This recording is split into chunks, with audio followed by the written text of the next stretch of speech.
അപ്പോൾ വീട്ടിലുള്ള ആർക്കും ഈ ഒരു സോഫ്റ്റ്വെയർ കാര്യങ്ങളൊന്നും ഡൗൺലോഡ് ചെയ്യാൻ സമ്മതിക്കരുത്. കാരണം നിങ്ങൾ എവിടെ പോയി കഴിഞ്ഞാലും ഏത് ലൊക്കേഷൻ ആണെങ്കിലും ട്രേസ് ചെയ്തിട്ട് നിങ്ങളെ കണ്ടുപിടിക്കാൻ കഴിയും. അപ്പോൾ നിങ്ങളെ കള്ളത്തരം കാര്യങ്ങളൊന്നും നടക്കില്ല. അത് മെയിനായിട്ട് നോക്കണം. വണ്ടി എന്ന് പറഞ്ഞു കഴിഞ്ഞാൽ അത്യാവശ്യം കോസ്റ്റ്ലി വണ്ടികൾക്ക് കൊടുക്കുന്ന ഒരു മോഡാണ് ഈ ഒരു പവർ മോഡ്.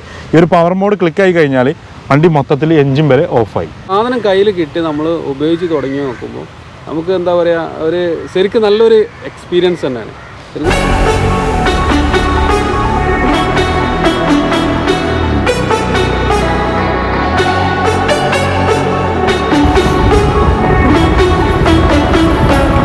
ഹലോ ഫ്രണ്ട്സ്, ഇന്ന് നമ്മളുള്ളത് റിവോൾട്ടിൻ്റെ RV400 പരിചയപ്പെടുത്താനാണ് പോകുന്നത്.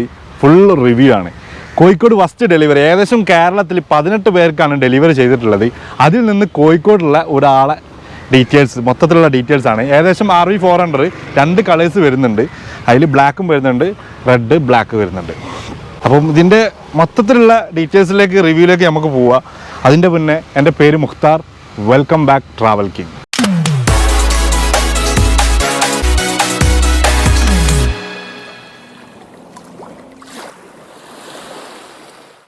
വണ്ടി മൊത്തത്തിൽ നോക്കുകയാണെങ്കിൽ ഒരു സൂപ്പർ ബൈക്ക് ലുക്ക് കാര്യങ്ങളൊക്കെ ഉണ്ട്. അപ്പോൾ നമുക്ക് ഈ ഫ്രണ്ട് ഭാഗത്തേക്ക് വന്നു കഴിഞ്ഞാൽ ഹെഡ് ലാമ്പും വരുന്നുണ്ട്, അതേമാതിരി DRLും വരുന്നുണ്ട്. ഇതാണ് DRL വരുന്നത്. ഒരു പ്രത്യേക ഒരു ഷേപ്പാണ് നമ്മളെ ഫ്രണ്ടിലുള്ള ഈ ഹെഡ്ലൈറ്റ് കാര്യങ്ങളൊക്കെ വരുന്നത് പറഞ്ഞാൽ ഉള്ളിലേക്ക് ഉന്തി നിൽക്കുന്ന ഒരു ഷേപ്പ് കാര്യങ്ങളാണ് വരുന്നത്. അതേമാതിരി തന്നെ നമ്മൾ സ്ഥിരമായിട്ട് കണ്ടുവരുന്ന ഒരു KTM സ്റ്റൈലുള്ള ഇൻഡിക്കേറ്റർ കാര്യങ്ങളാണ് വന്നത്. ഇത് കണ്ടോ നിങ്ങൾ, നമ്മളെ KTM ബൈക്കിൽ സ്ഥിരമായിട്ട് കണ്ടുവരുന്ന ഒരു ഇൻഡിക്കേറ്റർ സ്റ്റൈലാണിത്. അത്ര ഡിസൈന് കാര്യങ്ങളൊക്കെ നോക്കുമ്പോൾ ഒരു പ്രത്യേക ഒരു ലുക്ക് ഫീൽ ചെയ്യുന്നുണ്ട്. അതേമാതിരി തന്നെ നമ്മളെ നമ്പർ പ്ലേറ്റ് കാര്യങ്ങളൊക്കെ കൊടുത്തിട്ടുള്ളത് ഈ ഒരു ടോപ്പ് ഭാഗത്താണ് നമ്പർ പ്ലേറ്റ് കാര്യങ്ങളൊക്കെ കൊടുത്തിട്ടുള്ളത്. ആ നമ്പർ പ്ലേറ്റ്, ആ ഒരു ഇൻഡിക്കേറ്റർ, ആ ഒരു ഹെഡ്ലൈറ്റ് മൊത്തത്തിൽ നോക്കുമ്പോൾ ഒരു പ്രത്യേക ഒരു ലുക്ക് തന്നെ ഫീൽ ചെയ്യുന്നുണ്ട്. അതേമാതിരി തന്നെ മറുകാട് ഭാഗത്തേക്ക് വന്നു കഴിഞ്ഞാൽ ചെറിയൊരു മറുകാടാണ് വരുന്നത്. ഒരു മറുകാട് തന്നെ, ആ മറുകാട് തന്നെ സ്ട്രൈറ്റ് മറുകാടല്ലാതെ തന്നെ ഒരു ഡിസൈന് കാര്യങ്ങളൊക്കെ വരുന്നുണ്ട്. മൊത്തത്തിൽ നോക്കുമ്പോൾ ആ ഒരു ഷേപ്പ് ഒരു വ്യത്യസ്തമായ രീതിയിലാണ് ആ മറുകാട് കാര്യങ്ങളൊക്കെ സെറ്റാക്കിയിട്ടുള്ളത്. ട്യൂബ്ലെസ് ടയറാണ് വരുന്നത്, MRFൻ്റെ ടയറാണ് വരുന്നത്. 90-80 സൈസാണ് വരുന്നത്. അതേമാതിരി തന്നെ ഡിസ്ക് ഫ്രണ്ടിലും ബാക്കിലും ഡിസ്ക് ബ്രേക്ക് വരുന്നുണ്ട്. സാധാരണ നോർമൽ എല്ലാ വണ്ടികളിലും നോക്കുകയാണെങ്കിൽ ഒരു വണ്ടി ബോറാക്കുന്നത് ഇതിൻ്റെ ഹലോ വീല് കാര്യങ്ങളാണ്. അതൊക്കെ മൊത്തത്തിൽ നോക്കുകയാണെങ്കിൽ നല്ല ഡിസൈന് കാര്യങ്ങൾ. ഒരു റിവോൾട്ട് 400 മാക്സിമം അവരെ കൊണ്ട് ചെയ്യാൻ പറ്റുന്ന രീതിയിൽ ഈ വണ്ടി നല്ല മോഡിഫിക്കേഷനും കാര്യങ്ങളും ചെയ്തിട്ടുണ്ട്. അപ്പം ഫ്രണ്ട് ഭാഗം ഏകദേശം കഴിഞ്ഞിട്ടുണ്ട്. നമുക്ക് ഇനി സൈഡ് ഭാഗത്തേക്ക് നോക്കിക്കഴിഞ്ഞാൽ ഒരു ബാറ്ററി വെച്ചത് എവിടെയാണെന്നുള്ളൊരു കൺഫ്യൂഷൻ ടോട്ടലി ഉണ്ട് എല്ലാവർക്കും. കാരണം ഒരു ഇലക്ട്രിക് വണ്ടിൻ്റെ മെയിനായിട്ടുള്ള ഒരു പാർട്ടാണല്ലോ ഒരു ബാറ്ററി. അതൊക്കെ ലാസ്റ്റ് കാണിച്ചാൽ എവിടെ വെച്ചെന്നുള്ളത്. അപ്പോൾ ഈ ഒരു സൈഡിലേക്ക് വന്നു കഴിഞ്ഞാൽ ഇവിടെ റിവോൾട്ട് എന്ന് എഴുതിയിട്ടുള്ള ഒരു ഇതുണ്ട്. ഈ ഒരു താഴ്ഭാഗത്തേക്ക് വന്നു കഴിഞ്ഞാൽ ഇവിടെ ലോഗോ കാര്യങ്ങളൊക്കെ ചെയ്തിട്ടുണ്ട്. ഈ ഒരു സൈഡ് ഭാഗം നോക്കുകയാണെങ്കിൽ അത്യാവശ്യം നല്ല ഡിസൈന് കാര്യങ്ങളൊക്കെ ചെയ്തിട്ടുണ്ട്. അപ്പം ബാറ്ററി എവിടെയാണെന്നുള്ള കൺഫ്യൂഷൻ നിങ്ങൾക്ക് എന്തായാലും ഉണ്ടാവും. അപ്പം ബാറ്ററി വരുന്നത് ഇവിടാണ് വരുന്നത്, ഈ ഒരു ഭാഗത്താണ്. നമ്മളെ പെട്രോൾ ടാങ്കിൻ്റെ ഈ ഒരു ഭാഗത്താണ് വരുന്നത്. ഇതിൻ്റെ അടിയിലാണ് ബാറ്ററി വരുന്നത്. ലിഥിയം അയൺ ബാറ്ററിയാണ് യൂസ് ചെയ്തിട്ടുള്ളത്. ബാറ്ററി കപ്പാസിറ്റി വരുന്നത് 3.24 കിലോ വാട്ടാണ് ബാറ്ററി കപ്പാസിറ്റി വരുന്നത്. അതേമാതിരി തന്നെ ഇവിടെ എക്സ്ട്രാ ഒരു ബട്ടൺ ഉണ്ട്, ഒരു പവർ ബട്ടൺ വരുന്നുണ്ട് ഇവിടെ. ഈ ഒരു പവർ ബട്ടൻ്റെ ഡീറ്റെയിൽസ് കാര്യങ്ങളൊക്കെ ഞാൻ ലാസ്റ്റിലേക്ക് പറഞ്ഞുതരാം എന്താണ് സംഗതികൾ. നമ്മൾ മൊത്തത്തിൽ വണ്ടിൻ്റെ ഡീറ്റെയിൽസാണ് നോക്കുന്നത്. ലാസ്റ്റിൻ്റെ ഫീച്ചേഴ്സും കാര്യങ്ങളിലേക്ക് നമുക്ക് പോവാം. അതുപോലെ തന്നെ ഈ ഒരു സൈഡിലേക്ക് വന്നു കഴിഞ്ഞാൽ ഈ ഒരു താഴ്ഭാഗത്ത്, ഏറ്റവും താഴ്ഭാഗത്തായിട്ട് റിവോൾട്ട് 400 എന്ന് പറഞ്ഞിട്ട് കൊടുത്തിട്ടുണ്ട്. ഈ ഒരു ഭാഗം എന്ന് പറഞ്ഞാൽ, ഈ ഒരു പാർട്ട് എന്ന് പറഞ്ഞു കഴിഞ്ഞാൽ ഈ ഒരു വണ്ടിൻ്റെ സാധാരണ ഒരു ഇലക്ട്രിക് വണ്ടിക്കുള്ള ഒരു കൺഫ്യൂഷൻ എന്ന് പറഞ്ഞു കഴിഞ്ഞാൽ ഈ ഒരു സ്പീക്കർ കാര്യങ്ങളൊന്നും ഉണ്ടാവില്ല. സ്പീക്കർ കാര്യങ്ങളെന്ന് പറഞ്ഞു കഴിഞ്ഞാൽ ഈ സൗണ്ട് കാര്യങ്ങളൊന്നും ഉണ്ടാവില്ല. അപ്പോൾ അതിൽ നിന്ന് വ്യത്യസ്തമാക്കിയിട്ട് അത്യാവശ്യം നല്ല സൗണ്ട് കാര്യങ്ങളൊക്കെ കൊടുക്കാൻ പറ്റിയ ഒരു സ്പീക്കറാണ് വന്നിട്ടുള്ളത്. അത് ഫുള്ള് കൺട്രോൾ ചെയ്യുന്നത് നമ്മളെ മൊബൈലിൽ നിന്നാണ് കൺട്രോൾ ചെയ്യുന്നത്. ഏകദേശം 4 തരം സൗണ്ടുകൾ കാര്യങ്ങളുണ്ട്. പിന്നെ എടുത്തു പറയേണ്ട ഒരു കാര്യം എന്ന് പറഞ്ഞു കഴിഞ്ഞാൽ ഇതിൻ്റെ കീയാണ്, കീയൊക്കെ കാണിച്ചു തരാം. അപ്പോൾ അതുപോലെ തന്നെ ഇതിൻ്റെ ബാക്ക് സൈഡിലേക്ക് വന്നു കഴിഞ്ഞാൽ ഡിസ്ക് ബ്രേക്കാണ് യൂസ് ചെയ്തിട്ടുള്ളത്, ട്യൂബ്ലെസ് ടയർ.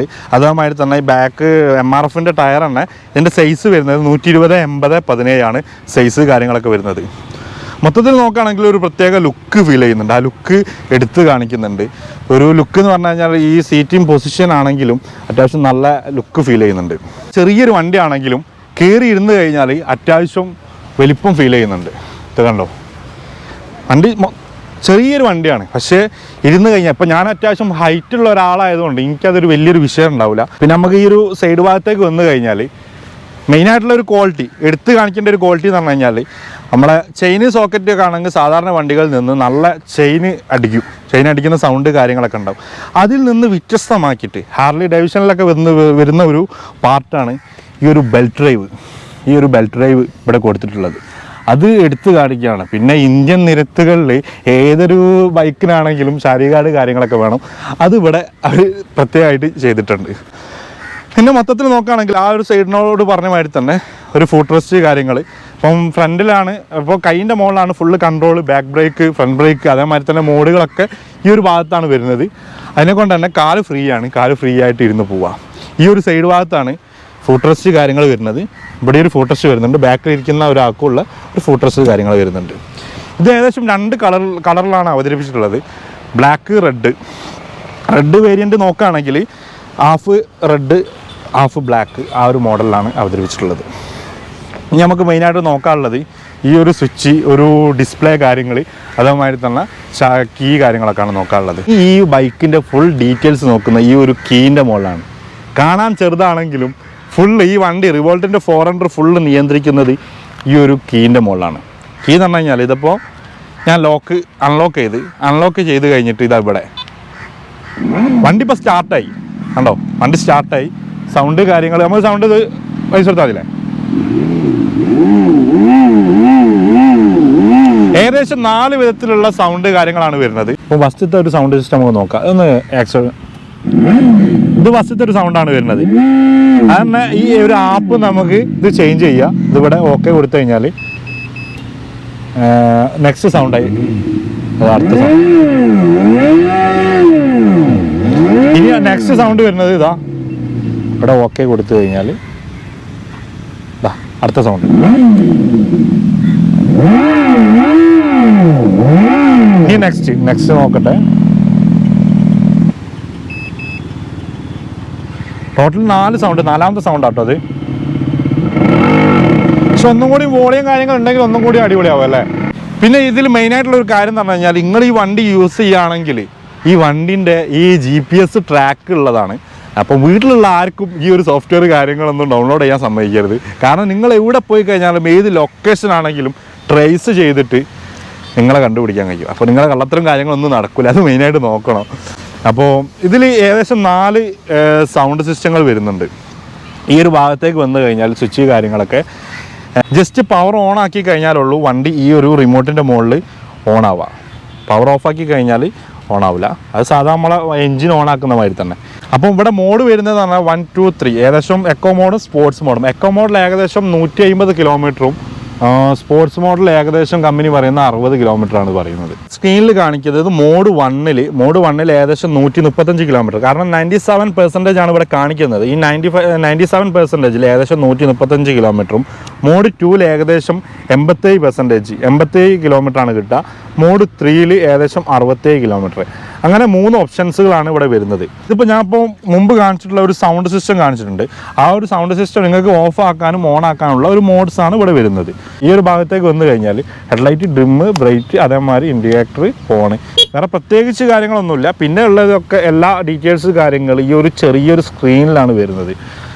വണ്ടിൻ്റെ ബാറ്ററി കപ്പാസിറ്റി ആണെങ്കിൽ എത്ര കിലോമീറ്റർ ഓടി, റണ്ണിങ് സ്പീഡ്, അങ്ങനെ ഒരുപാട് കുറച്ച് ഫീച്ചേഴ്സ് കാര്യങ്ങളൊക്കെ കൊടുത്തിട്ടുണ്ട്. പിന്നെ അതേമാതിരി തന്നെ വണ്ടി ഓഫാക്കാനുള്ള ഒരു പവർ മോഡ് കൊടുത്തിട്ടുണ്ട് ഇവിടെ. ഇതാണ് ആ ഒരു പവർ മോഡ് വരുന്നത്. ഈ ഒരു പവർ മോഡ് അധികം ഒരു ഹെവി വണ്ടി എന്ന് പറഞ്ഞു കഴിഞ്ഞാൽ അത്യാവശ്യം കോസ്റ്റ്ലി വണ്ടികൾക്ക് കൊടുക്കുന്ന ഒരു മോഡാണ് ഈ ഒരു പവർ മോഡ്. ഈ ഒരു പവർ മോഡ് ക്ലിക്കായി കഴിഞ്ഞാൽ വണ്ടി മൊത്തത്തിൽ എൻജിൻ വരെ ഓഫായി. ഇനി നമുക്ക് നോക്കാനുള്ള മെയിനായിട്ടുള്ള ഒരു കാര്യം എന്ന് പറഞ്ഞു കഴിഞ്ഞാൽ ഇവിടെയുള്ള നമ്മളെ ബാറ്ററിൻ്റെ ഒരു സ്പേസ്, അതായത് ഒരു സ്പേസും കാര്യങ്ങളാണ് നോക്കാനുള്ളത്. അത് ഇവിടെ ഓപ്പൺ ആക്കുന്ന പറഞ്ഞു കഴിഞ്ഞാൽ ഈ ഒരു താഴ്ഭാഗത്താണ് അതിൻ്റെ ഒരു ഓപ്പണിങ് വരുന്നത്. ഈ ഒരു കീ അതിനുള്ളതാട്ടോ. ഇവിടെ പിടിച്ചിട്ട് ഈ ഒരു കീ ഇവിടെ ഇട്ടിട്ട് തിരിക്കുമ്പോൾ ഇവിടെ പ്രസ് ചെയ്യണേ. ഇവിടെ ഓപ്പൺ ചെയ്ത് കഴിഞ്ഞാൽ നിങ്ങൾക്ക് അത്യാവശ്യമുള്ള കാര്യങ്ങൾ, ഫോണായാലും പേഴ്സ് കാര്യങ്ങളൊക്കെ ഇവിടെ വെക്കാനുള്ള ഒരു സ്പേസ് കാര്യങ്ങളുണ്ട്. ഇത് ഇവിടുന്ന് പൊന്തിച്ച് കഴിഞ്ഞാലാണ് ഇവിടാണ് നമ്മളെ ബാറ്ററി കാര്യങ്ങൾ വരുന്നത്. അഥവാ നമുക്കിപ്പം ഫ്ലാറ്റുകളിൽ താമസിക്കുകയാണെങ്കിൽ ഈ ബാറ്ററി എടുത്തു പോകാനുള്ള സ്പേസ് കാര്യങ്ങളൊക്കെ ഉണ്ടല്ലേ. അപ്പം മൊത്തത്തിൽ നോക്കുകയാണെങ്കിൽ ലിഥിയം അയൺ ബാറ്ററിയാണ് യൂസ് ചെയ്തിട്ടുള്ളത്. 3.24 kW വരുന്നത്. അപ്പോൾ ഇത് അതേമാതിരി തന്നെ ഇവിടെ ആദ്യം ഈ ഒരു ഭാഗം ഇറക്കി വിടണം അല്ലേ. ഓക്കെ, അതേമാതിരി തന്നെ ലോക്കാക്കാം. പിന്നെ ഇതിൽ മെയിനായിട്ടുള്ള നോക്കേണ്ട കാര്യം എന്ന് പറഞ്ഞു കഴിഞ്ഞാൽ ഇതാണ് ചാർജിങ് പോർട്ട് വരുന്നത്. ഏകദേശം ഫുൾ ചാർജ് ആവാൻ ഏകദേശം 4.5 മണിക്കൂറാണ് വരുന്നത്. ഇതിൻ്റെ ഷോറൂം പ്രൈസ് വരുന്നത് ഏകദേശം 1.5 ലക്ഷത്തിൻ്റെ താഴെയാണ് വരുന്നത്. കേരളത്തിൽ ടോട്ടൽ 18 പേർക്കാണ് ഡെലിവറി ചെയ്തിട്ടുള്ളത്. അതിൽ കോഴിക്കോടിൽ ഒരാൾക്കാണ് കിട്ടിയത്. ആ ഒരാളാണ് ജാബിർ. ഹായ്. ഏകദേശം ഡെലിവറി ചെയ്തിട്ട് എത്ര ദിവസമായി വണ്ടി? 4 ദിവസമായി. 4 ദിവസത്തെ എക്സ്പീരിയൻസ് ആണ് ഞാൻ ചോദിക്കാൻ പോണത്. എങ്ങനെയുണ്ട് വണ്ടി? ഒന്നും പറയല്ല, പക്ക നീറ്റ് ആൻഡ് ക്ലീൻ. ഹാപ്പിയാണോ? കാരണം എന്ന് പറഞ്ഞു കഴിഞ്ഞാൽ ഒരു ഇലക്ട്രിക് വണ്ടി ലോഞ്ച് ചെയ്ത് കഴിഞ്ഞാൽ നമ്മളിപ്പോൾ സൈറ്റിൽ നിന്ന് കണ്ടിട്ട് പെട്ടെന്ന് ബുക്ക് ചെയ്യുന്നു. ചെയ്യുന്നത് നമ്മൾ പ്രതീക്ഷകൾ ഒരുപാട് വെച്ചിട്ടായിരിക്കും. ചില ആൾക്കാർ പ്രതീക്ഷയൊക്കെ വെച്ച് വണ്ടി ബുക്ക് ചെയ്ത് വണ്ടി വന്നു കഴിഞ്ഞാൽ നിരാശ അനുഭവപ്പെടാറുണ്ട്. അതിൽ നിന്ന് എന്താണ് സ്ഥിതി? ഇത് ശരിക്കും വീഡിയോ കണ്ട് മാത്രം ബുക്ക് ചെയ്തൊരു വണ്ടിയാണ്. വീഡിയോ അതുപോലെ ഗൂഗിളിൽ സെർച്ച് ചെയ്തിട്ടുള്ള ഡീറ്റെയിലും വെച്ചിട്ട് ബുക്ക് ചെയ്ത്, നേരിട്ട് നമ്മൾ കണ്ടിട്ടില്ല, അതുപോലെ ടെസ്റ്റ് ചെയ്തിട്ടില്ല, ഒന്നുമില്ലാതെ നമ്മൾ എന്ത് ചെയ്യണം, ആ വീഡിയോ റിവ്യൂ ഒക്കെ കണ്ടിട്ട് ബുക്ക് ചെയ്ത വണ്ടിയാണ്. അപ്പോൾ അതുകൊണ്ട് തന്നെ ഒരു കൺഫ്യൂഷൻ ഉണ്ടായിരുന്നു. പക്ഷെ സാധനം കയ്യിൽ കിട്ടി നമ്മൾ ഉപയോഗിച്ച് തുടങ്ങി നോക്കുമ്പോൾ നമുക്ക് എന്താ പറയുക, ഒരു ശരിക്കും നല്ലൊരു എക്സ്പീരിയൻസ് തന്നെയാണ്. ശരിക്കും നമ്മൾ പ്രതീക്ഷേൻ്റെ അപ്പുറമാണ് നമുക്ക് സാധനം കിട്ടിയത്. ഓക്കെ, ഇതിപ്പോൾ എന്ന് പറഞ്ഞാൽ പുള്ളി റിവോൾട്ടിൻ്റെ ഒരു ഡീലറോ കാര്യങ്ങളോ ഒന്നുമല്ല, ജസ്റ്റ് ഒരു കസ്റ്റമർ മാത്രമാണ്. ഒരു കസ്റ്റമർ 4 ദിവസം അല്ലേ, 4 ദിവസത്തെ റിവ്യൂ ആണ് പുള്ളി പറഞ്ഞിട്ടുള്ളത്. പുള്ളിൻ്റെ 4 ദിവസത്തെ എക്സ്പീരിയൻസ് വെച്ചിട്ട് പുള്ളി പറഞ്ഞിട്ടുള്ള നല്ല ഡീറ്റെയിൽസ്. കാരണം എനിക്ക് വണ്ടി കണ്ടിട്ടും മറ്റുള്ള വണ്ടികളിൽ നിന്ന് ഒരുപാട് വ്യത്യസ്തമായിട്ടുള്ള രീതിയിലാണ് ഡിസൈന് കാര്യങ്ങളൊക്കെ ചെയ്തിട്ടുള്ളത്. മറ്റുള്ള ഹെവി വണ്ടി സൂപ്പർ ബൈക്കുകളും അതേമാതിരി ഹാർലി ഡേവിഡ്സന്റെ ആ ഒരു ലുക്ക് കാര്യങ്ങളും അതേമാതിരി ഒരു ബെൽറ്റ് ഡ്രൈവ് അങ്ങനെ ഒരുപാട് കാര്യങ്ങൾ ഫീച്ചേഴ്സ് കാര്യങ്ങൾ കൊടുത്തിട്ടുണ്ട്. മൊത്തത്തിൽ നോക്കുകയാണെങ്കിൽ അടിപൊളിയാണ്. അപ്പം നിങ്ങൾ മറ്റുള്ള ആൾക്കാർക്ക് ഇത് സജഷൻ ചെയ്യുമോ? തീർച്ചയായിട്ടും, ഉറപ്പാണ്, ധൈര്യമായിട്ട് ചെയ്യാം. കാരണം ഇനി അതിലിപ്പോ ഞാൻ എടുത്തിട്ട് ആകെ 4 ദിവസമായിട്ടുള്ളൂ. ഒരു കുറച്ച് ദിവസം കൂടി യൂസ് ചെയ്യുമ്പോൾ ഇതിന്റെ എന്തെങ്കിലും ഡിഫോൾട്ടിങ് വരാൻ എന്തെങ്കിലും പ്രശ്നമുണ്ടോ ഇല്ലയെന്ന് നമുക്ക് അറിയാൻ പറ്റുള്ളൂ. ഓക്കെ, അപ്പൊ അതും കൂടി അറിഞ്ഞിട്ട് നിങ്ങൾ ഈ ഒരു വണ്ടി വലിയൊരു കയറ്റത്തിന്റെ മുകളിൽ ടെസ്റ്റ് ഡ്രൈവ് ചെയ്തു നോക്കി. എന്താണ് പ്രയാസമൊന്നുമില്ല, ഒരു പ്രയാസം, സിമ്പിൾ ആയിട്ട് കയറി. നിങ്ങൾ ഏകദേശം എത്ര വെയിറ്റാ? ഞാൻ ഏകദേശം 80 വെയിറ്റ് ഉണ്ടാവും. നിങ്ങൾ ഒറ്റക്കാണോ ടെസ്റ്റ് ഡ്രൈവ് നടത്തിയല്ലേ? ഒറ്റക്കാണ് നടത്തിയത്, ബാക്കിൽ ആരും വെച്ചിട്ടില്ല. ആ ഒരു ടെസ്റ്റ് ഡ്രൈവും കൂടി നടത്തി കഴിഞ്ഞാൽ നമുക്ക് 100% എഴുതി ഒപ്പിട്ട് കൊടുക്കുക അല്ലേ? തീർച്ചയായിട്ടും. പിന്നെ എന്തെങ്കിലും അതാ കാരണം നമ്മളിപ്പോൾ സ്വതവേ നമ്മളിപ്പോൾ ഒരു വണ്ടിൻ്റെ റിവ്യൂ ചെയ്യുകയാണെങ്കിൽ തന്നെ ആ ഒരു മണിക്കൂർ ടൈമിനാണ് ഒരു വണ്ടി നമ്മളെ കയ്യിലേക്ക് വിട്ടു തരുന്നത്. ഒരു മണിക്കൂർ കയ്യിലേക്ക് വിട്ടു തന്നു കഴിഞ്ഞാൽ ആ ഒരു മണിക്കൂറിനുള്ളിലുള്ള കാര്യങ്ങളാണ് നമ്മൾ ഉൾക്കൊള്ളിച്ച് പറയുന്നത്. കാരണം ഇപ്പോൾ നിങ്ങളൊരു കമ്പനി ആണെങ്കിൽ നിങ്ങൾ അതിൻ്റെ നല്ല വശങ്ങൾ മാത്രമേ പറയുള്ളൂ, നെഗറ്റീവ് ഒന്നും പറയില്ല. അപ്പോൾ ഈ ഒരു ഇപ്പോൾ 4 ദിവസം നിങ്ങൾ ഉപയോഗിച്ച റിവ്യൂ കാര്യങ്ങളാണ് പറഞ്ഞിട്ടുള്ളത്. അതേമാതിരി തന്നെ ഇപ്പോൾ ഒരു കമ്പനി ഇപ്പോൾ 150-300 കിലോമീറ്റർ പറഞ്ഞിട്ടുണ്ടെങ്കിൽ ആ 300 കിലോമീറ്റർ ഇതുവരെ നമുക്ക് പ്രൂഫ് ചെയ്യാൻ വേണ്ടിയിട്ട് ഇതുവരെ വണ്ടി കിട്ടിയിട്ടില്ല. കാരണം ജസ്റ്റ് ഇപ്പോൾ ഒരു കമ്പനിയായിട്ട് നമ്മൾ സന്ദർശിച്ചിട്ട് ആ ഒരു വണ്ടി 300 കിലോമീറ്റർ ചെക്ക് ചെയ്യാൻ വേണ്ടി ഞാൻ കഴിഞ്ഞ ദിവസം ഒരു കമ്പനിയിൽ പോയിട്ടുള്ള ഉണ്ടായ ഒരു അനുഭവമാണ്. ഞാൻ പറഞ്ഞു, നിങ്ങൾ കമ്പനി 300 കിലോമീറ്റർ ഈ വണ്ടിക്ക് പറയുന്നുണ്ട്, നിങ്ങൾക്ക് പ്രൂഫ് ചെയ്യാൻ വേണ്ടി ഇതുവരെ കഴിഞ്ഞിട്ടുണ്ടോ? ഇല്ല, ഞാൻ പ്രൂഫ് ചെയ്ത് തരാം. അപ്പോൾ അവർ പറഞ്ഞെന്താ പറയുക, നിങ്ങൾക്ക് വണ്ടി തരാണെങ്കിൽ എനിക്ക് അത്രക്കും എക്സ്പെൻസ് വരുന്നുണ്ട്.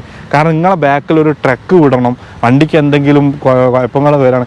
സ്വന്തം കമ്പനിയെ വിശ്വസിക്കാൻ പറ്റാത്ത പല ആൾക്കാരുണ്ട്, വിശ്വസിക്കാത്ത ആൾക്കാരുണ്ട്.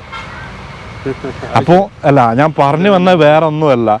കമ്പനി 300 കിലോമീറ്ററോ 250 കിലോമീറ്ററോ കമ്പനി പറയുന്നുണ്ടെങ്കിൽ അത് നമ്മളെപ്പോലത്തെ ആൾക്കാർക്ക് റിവ്യൂ ചെയ്ത് കഴിഞ്ഞാലാണ് കസ്റ്റമേഴ്സിന് ഒന്നും കൂടിയും ജെന്യൂനിറ്റി ഫീൽ ചെയ്യുക. തീർച്ചയായിട്ടും.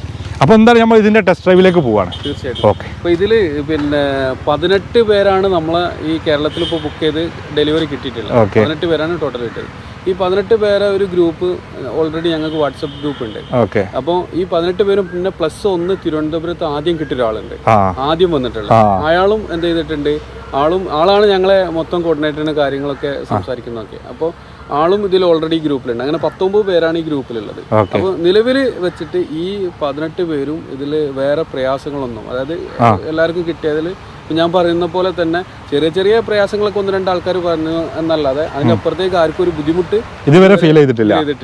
അപ്പൊ അതുകൊണ്ട് തന്നെ അതിൽ ശരിക്കും നമ്മൾ സംസാരിക്കുന്നതുകൊണ്ട് തന്നെ നമുക്ക് ആർക്കെങ്കിലും എന്തെങ്കിലും പ്രയാസം ഉണ്ടാകുമ്പോൾ നമ്മൾ ആ വശം കൂടി എന്ത് ചെയ്യുന്നുണ്ട്, നോക്കുന്നുണ്ട്. കാരണം ഞാൻ ഇന്നലെ കഴിഞ്ഞ ദിവസം തന്നെ ഓലൻ്റെ ഒരു വീഡിയോ എടുത്തു. ഓലൻ്റെ ഒരു റിവ്യൂ എടുക്കാൻ വേണ്ടി പോയിട്ട് ഫുള്ള് നെഗറ്റീവാണ്.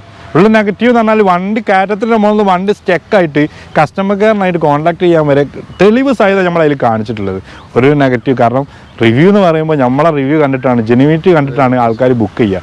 അപ്പോൾ അതാണ് എടുത്ത് കാണിക്കുന്നത്. ഇനി അഥവാ ബൈ ചാൻസ് എന്തെങ്കിലും നെഗറ്റീവ് നിങ്ങൾക്ക് തോന്നുകയാണെങ്കിൽ വീണ്ടും നമ്മളെ വിളിക്കുക. ആ നെഗറ്റീവ് എന്താണെന്നോ അതും നമ്മൾ കാണിക്കും. ഓക്കെ, അപ്പോൾ എന്തായാലും ഇതിൻ്റെ ടെസ്റ്റ് ഡ്രൈവ് കാര്യങ്ങൾ നമ്മൾ നടത്താൻ പോവാണ്. അപ്പോൾ നമ്മൾ ടെസ്റ്റ് ഡ്രൈവ് നടത്താൻ പോവാണ്. എന്താ ഓവറൊന്നും പോകുന്നില്ല. ഈ ഒരു ചെറിയൊരു പാർട്ട് രാവിലെ 6:30 മണിയായിട്ടുള്ളൂ, 6:30-7 മണിയായിട്ടുള്ളൂ. അപ്പോൾ രാവിലെ തന്നെ കോഴിക്കോട് ഹൃദയഭാഗത്താണ് ഇപ്പോൾ നമ്മളുള്ളത്. അപ്പോൾ ഇവിടുന്ന് ചെറിയൊരു ടെസ്റ്റ് ഡ്രൈവ് നടത്തുന്നുള്ളൂ. അപ്പോൾ നോക്കല്ലേ.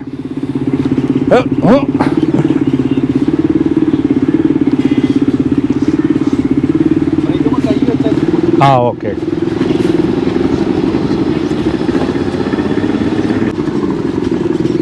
നമ്മളിപ്പോൾ ഇതിൽ മെയിനായിട്ടുള്ളൊരു കാര്യം നോക്കേണ്ടതെന്ന് പറഞ്ഞു കഴിഞ്ഞാൽ ഇതിപ്പോൾ വണ്ടി ഇവിടെ നിർത്തി കഴിഞ്ഞിട്ട് വണ്ടി നമ്മൾ വളയ്ക്കുമല്ലോ. ഈ വളയ്ക്കുന്ന ടൈമിൽ നമ്മൾ ഫുള്ള് ആക്സോട്ട് കൊടുത്ത് വണ്ടി ഇങ്ങനെ ഇതാക്കി കഴിഞ്ഞാൽ, നല്ല ആക്സോട്ട് ത്രോട്ട് കാര്യങ്ങൾ കൊടുത്തു കഴിഞ്ഞാൽ വണ്ടി സ്കിഡ് ചെയ്ത് കൊണ്ട് പോകും. അത് മെയിനായിട്ട് ശ്രദ്ധിക്കേണ്ട ഒരു കാര്യമാണ്.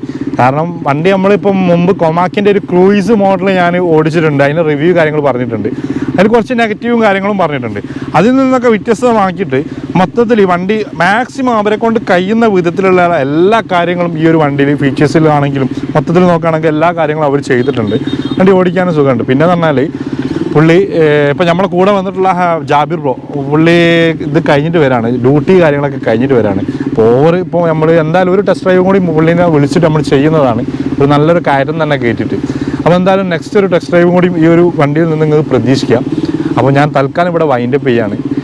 അപ്പം മാക്സിമം നിങ്ങൾ സപ്പോർട്ട് ചെയ്യുക. നിങ്ങൾ സപ്പോർട്ട് ചെയ്യുമ്പോൾ കറക്റ്റ് റിവ്യൂസ് ഞാൻ പറയും. ഞാൻ തുടക്കത്തിൽ ഒരു കാര്യം പറഞ്ഞിരുന്നു, ഏതൊരു വണ്ടി 150 കിലോമീറ്റർ പറയുകയാണെങ്കിൽ ആ 150 കിലോമീറ്റർ ചെക്ക് ചെയ്യാനുള്ള ഒരു റിവ്യൂ മൊത്തത്തിൽ ആ വണ്ടി വിട്ടു തരാണെങ്കിൽ അത് പക്ക റിവ്യൂ നമ്മൾ പറഞ്ഞു തരും. അല്ലാതെ ഒരു മണിക്കൂർ തന്നിട്ട് നമുക്ക് ആ 150 കിലോമീറ്റർ ചെക്ക് ചെയ്യാൻ കഴിയില്ല. ഇപ്പോൾ ഈ ഒരു റിവ്യൂ എന്ന് പറഞ്ഞാൽ പുള്ളി ജാബിർ ഭായി പറഞ്ഞതെന്ന് പറഞ്ഞാൽ 140 150 കമ്പനി പറയുന്നത്, ഏകദേശം 140 വരെ എക്കോ മോഡൽ മൂപ്പർക്ക് കിട്ടുന്നുണ്ടെന്നാണ് പറഞ്ഞിട്ടുള്ളത്. അപ്പോൾ എന്തായാലും തൽക്കാലം നമ്മൾ വീഡിയോ ഇവിടെ വൈൻഡപ്പ് ചെയ്യാൻ പോവാണ്. ഇതിൻ്റെ മൊത്തത്തിൽ റിവോൾട്ടിൻ്റെ ഒരു റേസിംഗ് ആണ്, അതായത് ഒരു ഡേ ഫുള്ളും ടെസ്റ്റ് ഡ്രൈവ് നമ്മൾ നടത്തുന്ന ഒരു വീഡിയോയും വരുന്നുണ്ട്.